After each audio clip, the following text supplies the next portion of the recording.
It's rare that yeah. It's lovely. Yeah.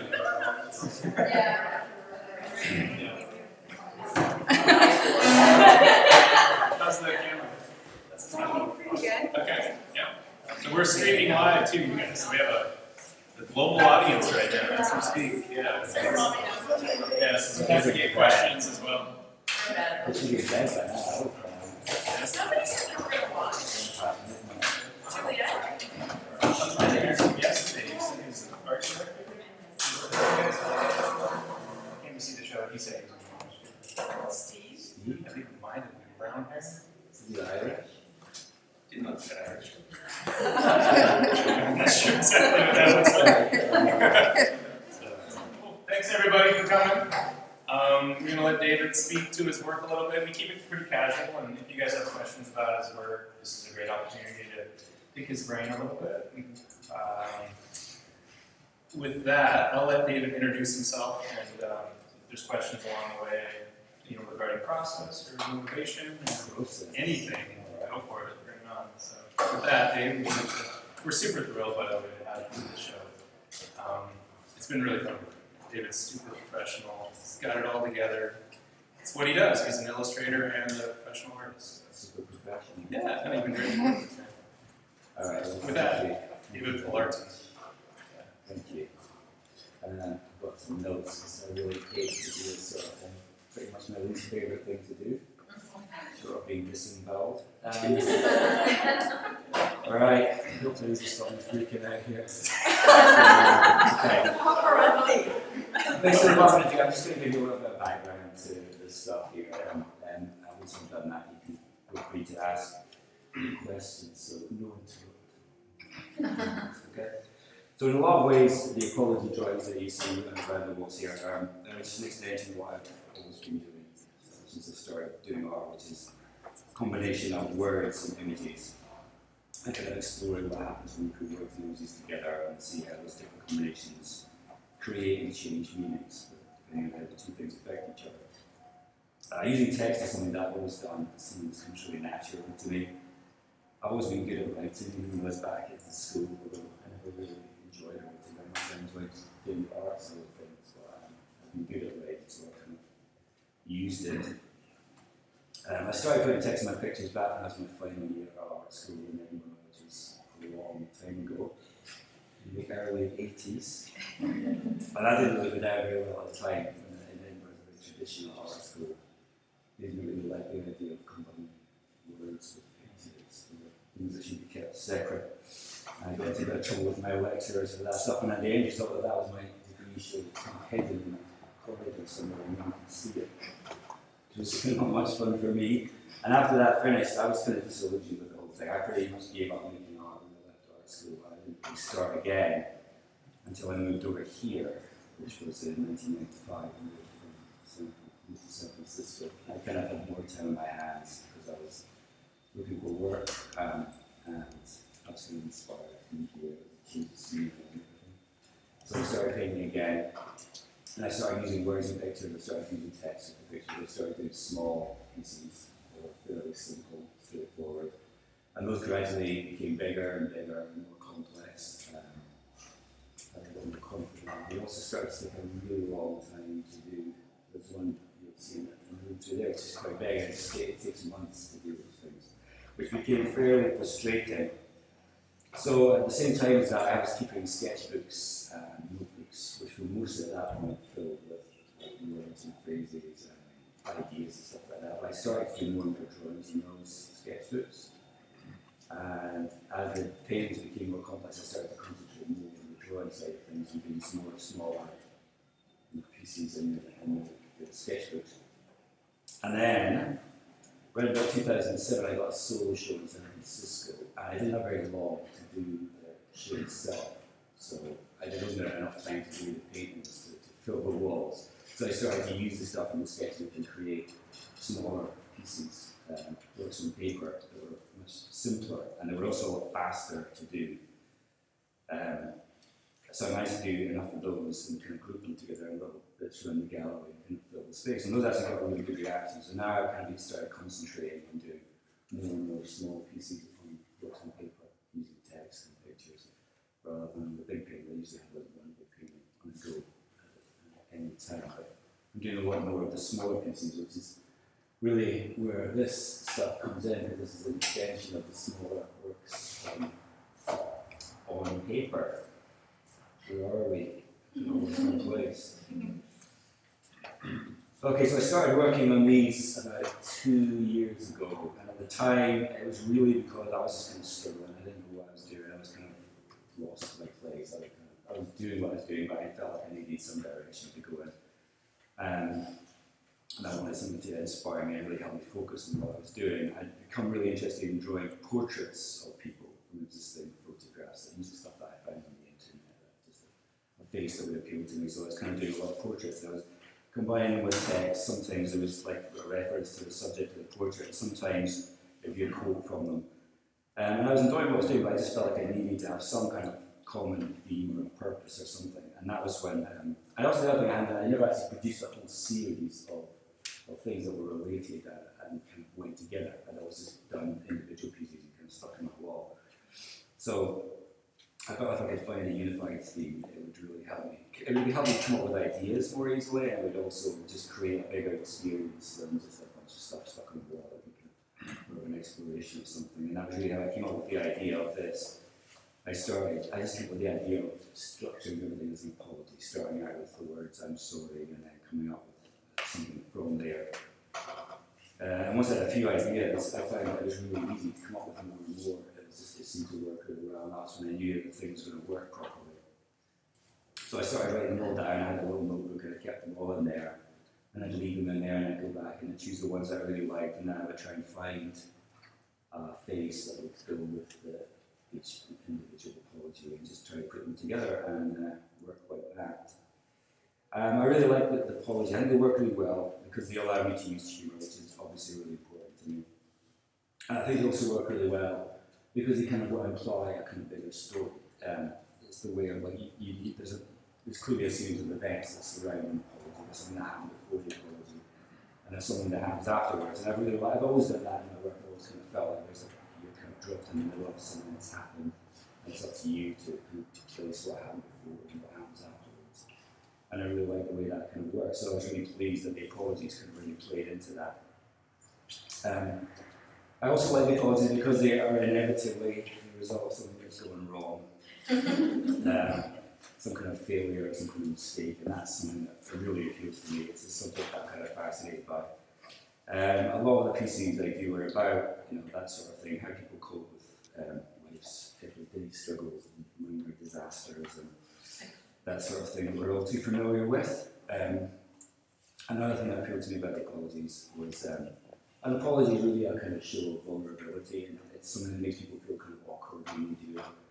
And I like the way that when people do make an apology, it's almost always followed by some kind of excuse or justification, or some kind of mitigating circumstances.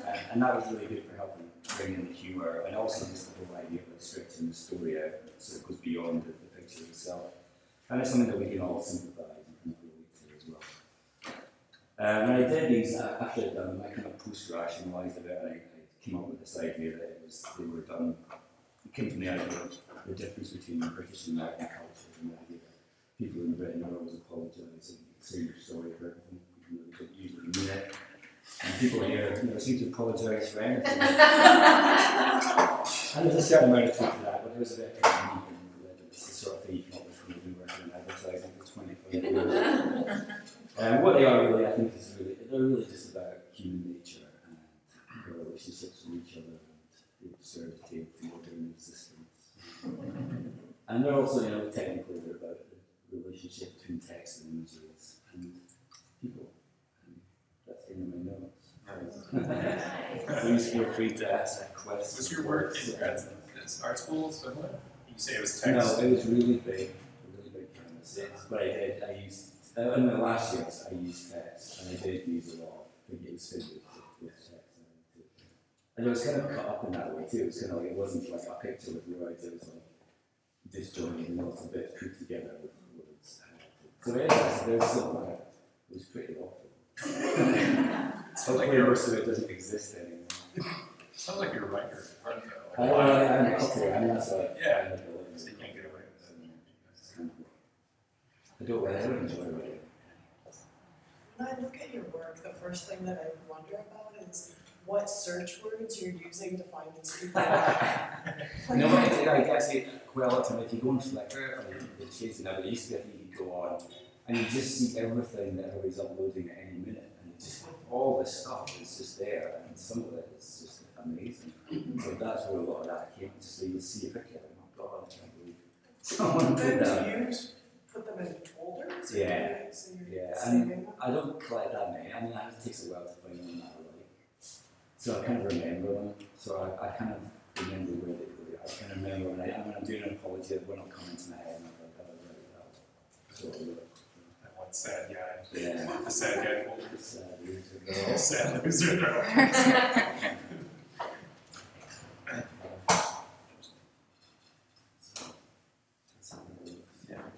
Oh no, okay. Yeah.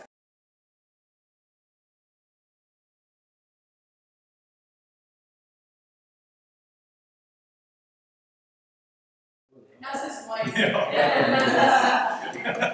They all are, right? It's certainly the politics stuff, isn't it? Does he apologize?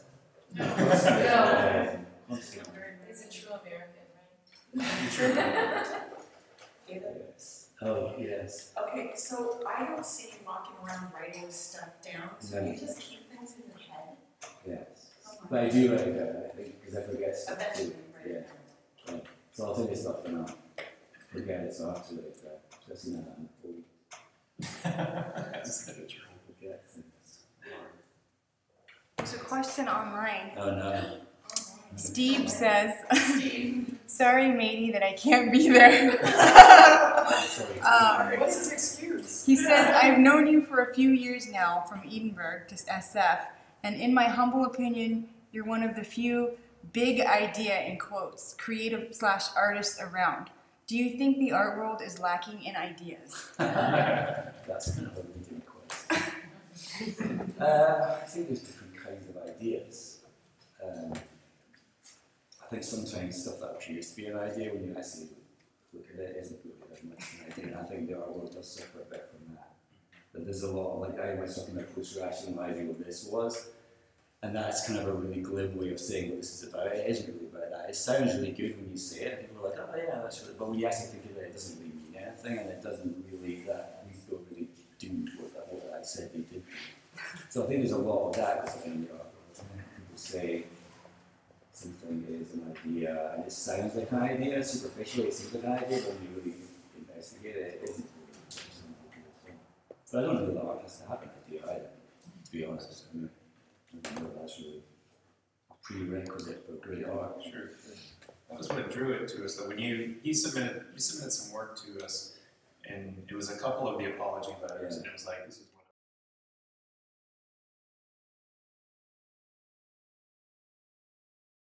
Yeah, it was just really funny. Laugh out loud. I mean, I remember that part that you straight up laugh out loud. It's not. So with that in mind, I don't know. People get it. People enjoy it. It's really accessible. Yeah. I mean, hopefully people get it. You tend to people either really get it or they really That's true. don't get it. Some people don't get it. But online it works great too. Not all art works online because you see a beautiful painting, but it doesn't necessarily translate. These translate great, and people can get it, and the images can spread around quite a bit. And lots of sales online too because of that. You're like, I get it. I can see it. It's all there. Canada. Yeah, Canada. I don't know. Got some, collectors in Canada that get your humor, I guess. Maybe that's what it is. Yeah. Probably Scots. There's Scots in Canada.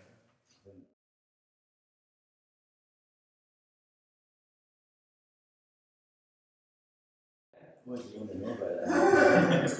I'm just wondering if it's made up or if it's coming from different places. Sometimes, yeah, I use,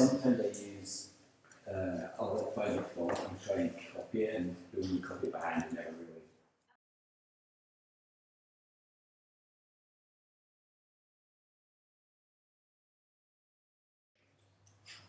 Do it myself. You know, I'll base it on something, but then I'll kind of skew it and it won't really work properly, and I kind of like the way that looks. It's amazing because it's so consistent, like the different styles.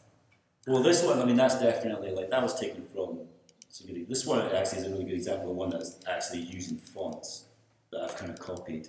Although, I think that was actually made up, but these two are probably used from, but most of them, like, that's completely just made up, yeah. No.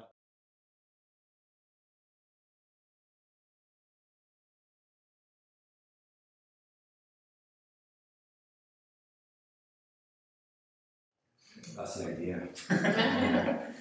David? Yeah. Two questions. One,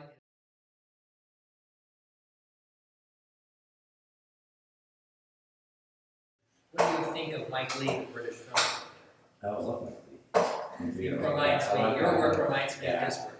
that kind of grim, black, so depressing humor. Black and It's depressing. not, that's like, there's something underneath it that's, to me, is very uplifting. Right. Amazing.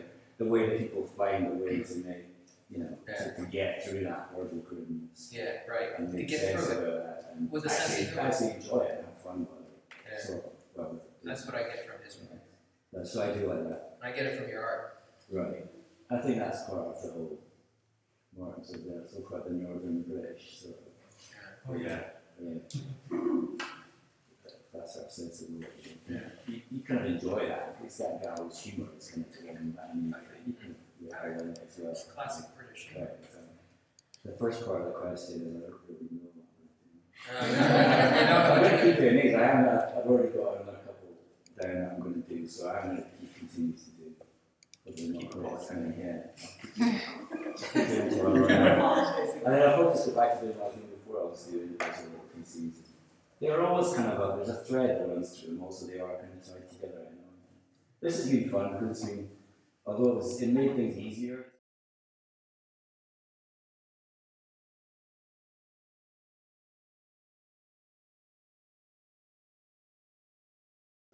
Prints here, which has been great. It's been really fun to I feel like I'm just sort of scratching the surface of that. So that's exciting to get working with that. Perfect to letterpress. I know exactly. You guys, those are all letterpress prints with handset type, wood type, and then the plate that he had made based off the artist drawings.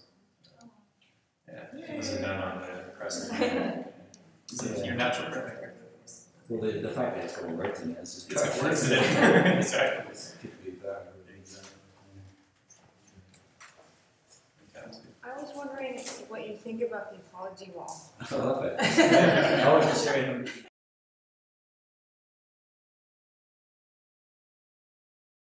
See other people, you know, react. And that's kind of what really drew me to the whole idea of apologies. Like, it's something we all do. It's, you know, it's really interesting to see how people took it around with it and came up with their own ideas. We're funny or not funny, some of them are quite depressing, which is good too. Yeah. It seems like you prefer to work on this scale as opposed Yeah, I mean, I like the big ones. The big ones are kind of different because they're more complex and there's you can get, I think it's a lot more that comes out of them eventually, but they get really, so things just get bogged down and things. Because like, the way I do them, I don't really plan stuff, I just kind of build them up as I go. And there's a lot of changing stuff and redoing things, and I just really get this. But I still like it. It's not such a different piece to do. Do you collect and stockpile different kinds of paper? Yes. Do board stuff? Yes. How bad is that? It's like a pile. Yeah. It's Yeah. just so Horrible just- challenge. No, it's like.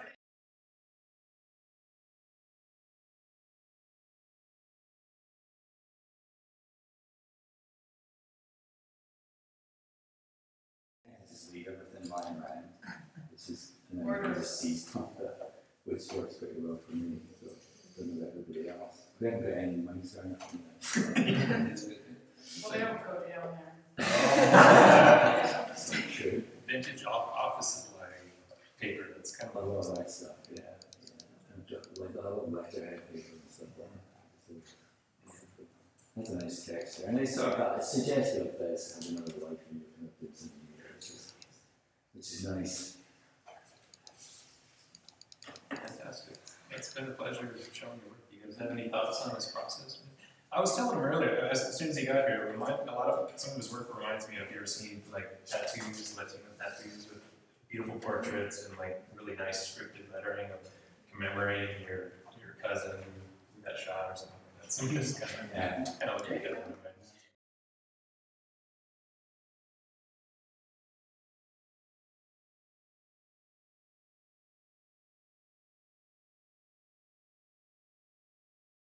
Tattoo stuff. I mean, not only did anyone tattoo this, but I've had some people tattooed. Oh yeah? Yeah, Really? a couple of different things. Yeah. Some tattooed like from like a cathedral, and there's still this whole cathedral up our arm. That you would draw? Yeah. Someone in Brazil with a monkey that Kind of the ironic thing too is they're all apology letters, but if you were to receive one of these from this person, you'd be pretty creeped out. It's obviously they labored over it, they spent a lot of time on it, but it's off and the lettering isn't so good in some spots. It's Right. kind of creepy.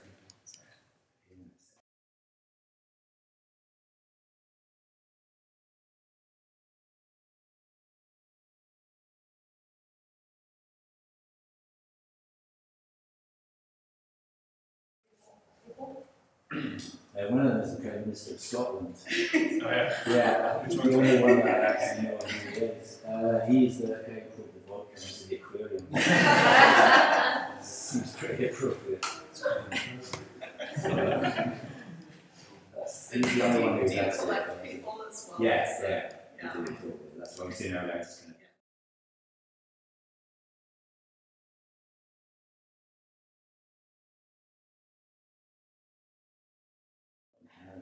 Really? Well, thanks everybody for coming out. Yeah. So,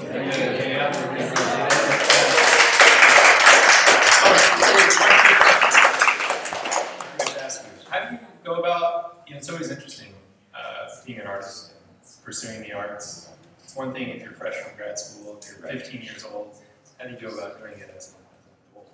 And with a family, how do you make it happen? What's What's your trick? Luckily, What's your trick?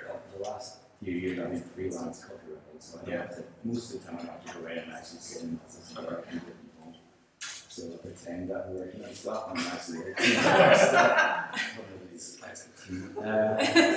But actually, I just do it in the evening. Yeah. Well, as the kids get older, they stay up later, so I don't have as much time.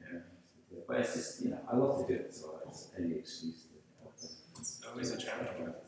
And these guys like to draw too, which helps. Did they come down and draw with you? They all go out and draw them. They like to go down there. He thinks it's creepy. Down in the basement. Cool. Alright, thanks. I thought we should come over. Yeah.